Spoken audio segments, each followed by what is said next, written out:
Баршаңызға қайырлы күн. Бүгін сіздерге таңғы асқа тойымды және де ерекше омлеттердің дайындалу жолын көрсететін боламын. Бұл рецепт бойынша көп адамға арналған таңғы ас. Ең алдымен 4 жұмыртқаға 200 грамм сүт құйып, дәміне қарай тұз салып, барлығын жақсылап араластырып аламыз. Және 200 грамм ұнды ешқандай түйіршік қалмайтындай етіп араластырып аламыз.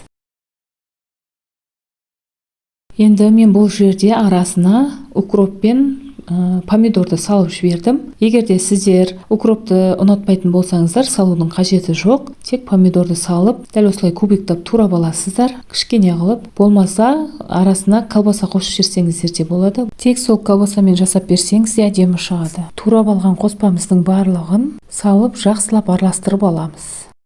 Және өзімізге қажетті 70-80 грамм сырды күштен өткізіп аламыз.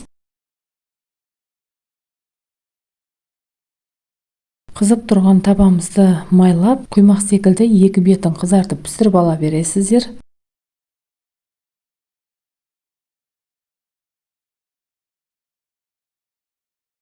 Дәл видеода көргендеріңізде барлығын, дәл осылай барлығын пісіріп ала бересіз.